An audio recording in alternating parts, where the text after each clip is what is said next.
For some time now, video game publishers have had the idea of releasing a free game on the marketplace and including the option to spend cash on extra lives for the video game or infinite lives for a short period of time, or even special items that you can use within the game. Some of these games will essentially force you into spending more money to unlock certain characters or even entire levels altogether. Although a lot of these games are free to begin with, you don't actually have to purchase them to download them, it still seems kind of silly that they're locking parts of the game itself behind paywalls. That just seems kind of silly and unethical in my opinion, I suppose. These issues that I mentioned seem to have started on the smartphone video game market, like the Android marketplace and the Apple store, I think it's called, and I'm not really big on Apple personally. But over the past few years, we've all noticed this poison slowly creeping its way into the AAA game market in various forms. Now let's start with a case of microtransactions that, in my opinion, is more innocent and balanced in its use. I'm talking about Destiny 2. In this game, microtransactions are present, but they are merely optional and not essential to the game itself, with one exception I'll get to in a bit. In Destiny 2, TES Eververse either gives you bright engrams through earning them, or you can purchase them with bright dust or silver, which is purchased with real money. And the way you earn these bright engrams is ranking up to level 20, and then after that point, you rank each time you rank up again, you get another bright engram. One way this is balanced is by requiring you reach level 20 before you can purchase anything from her, like I just said.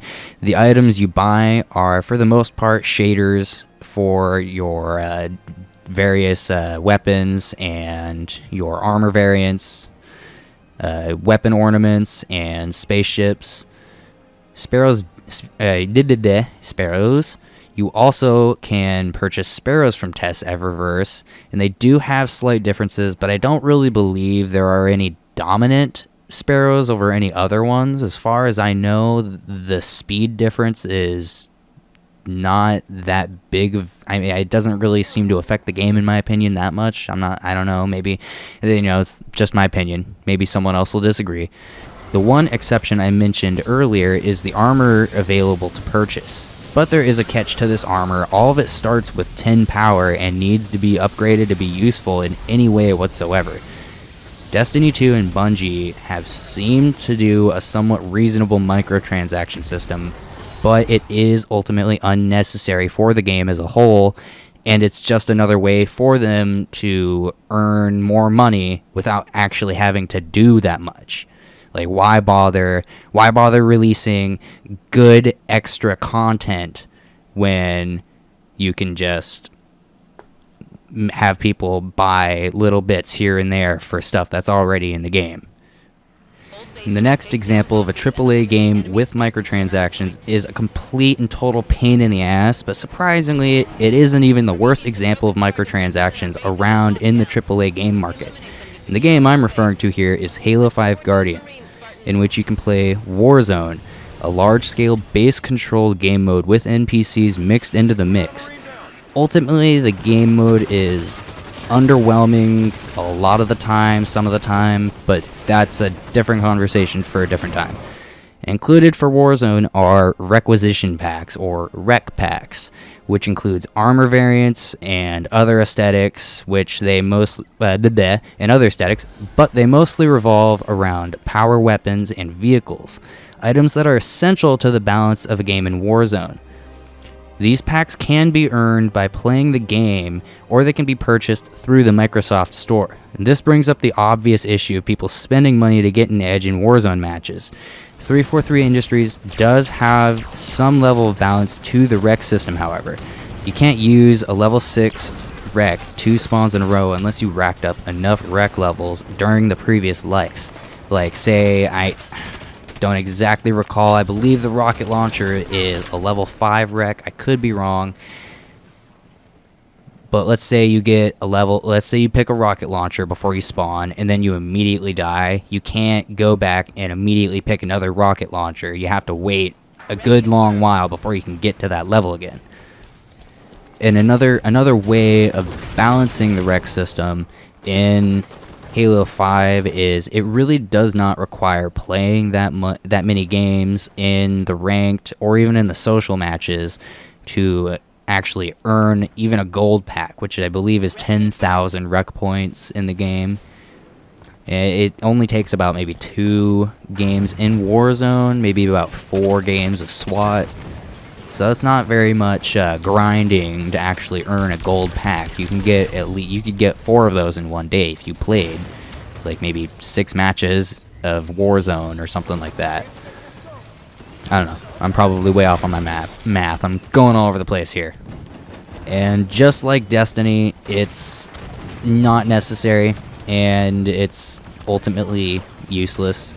But as far as I know, I have not seen a DLC for Halo 5 that you had to pay for. As far as I know, they have only released free updates for the game, which I guess kind of helps balance it, but like I said, the microtransactions are still unnecessary.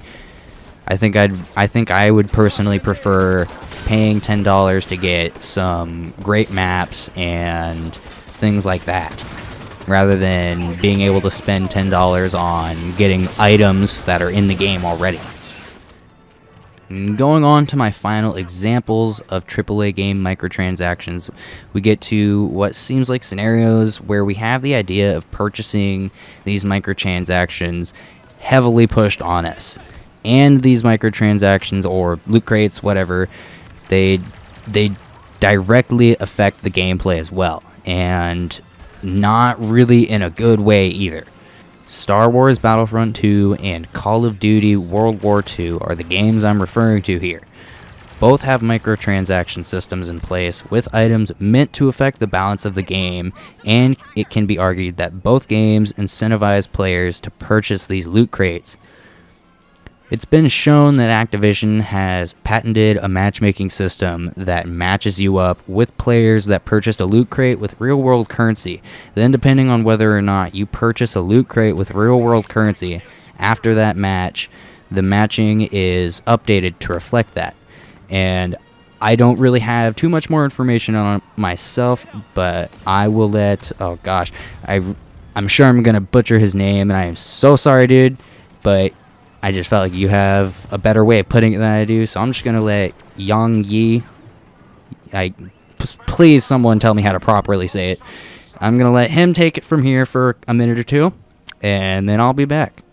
But do not be fooled, people. The publisher is already taking steps to begin implementing this new manipulative, exploitative, matchmaking-based microtransaction system, and it all starts with Call of Duty World War II. The following information comes from footage of the game embedded in a Reddit post that shows off its loot box system. One new feature that Activision implemented in World War II was a 48-player social space set on Normandy Beach, which is very reminiscent of the farm in Destiny 2. Among the things you can do in this social space is open loot boxes, but here's where World War II takes the abhorrent system to the next level. The way it works in this game is that while you're in the social space, when you earn a loot box, you designate a location, press a button, and the box will fall out of the sky, landing in front of you, after which it will seamlessly open like an in-game treasure chest, without having to go to the market or a separate menu. Now here's the real kicker. Everyone within the social space can watch you open your loot boxes. Bystanders can see the loot box fall out of the sky,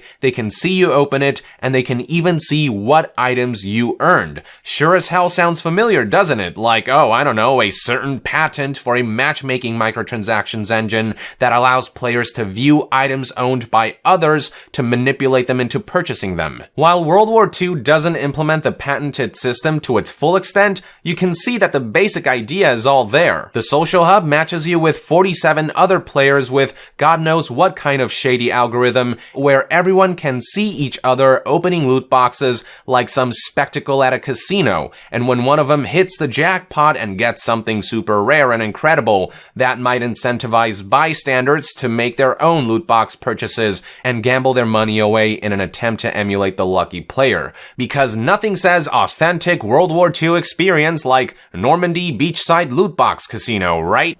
And next we get on to Star Wars Battlefront 2, and this game has been receiving massive backlash because of the microtransaction system they decided upon for this game. Before making adjustments to the game, after massive backlash, you had two options to unlocking a hero character for the multiplayer. You either grinded away what was considered an absurd amount of time, or simply purchased them using real-world currency. You could also purchase hero abilities as well. For example, Boba Fett has an ability to give 100% damage resistance, or receive 100% damage resistance, while using the jetpack. That alone is absolutely insane that you can purchase that ability for an online multiplayer game. What's even more baffling is hearing talk of the original intentions of having aesthetic attachments to armor in the game as well. And even color. Like shaders and such, kind of like in Destiny. That was even planned on getting included. And when EA got questioned on this, they had the sorry excuse of wanting to stay true to the lore of Star Wars and saying you wouldn't want to see a pink Darth Vader running around. Well, personally, EA, fuck you. I think a pink Darth Vader would be hilarious as hell.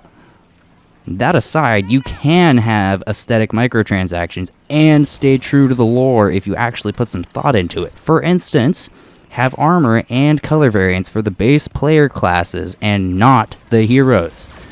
There, took care of it. Simple. As much as many of us hate and despise these microtransaction systems, it seems as though they are only becoming more and more prevalent in AAA game titles.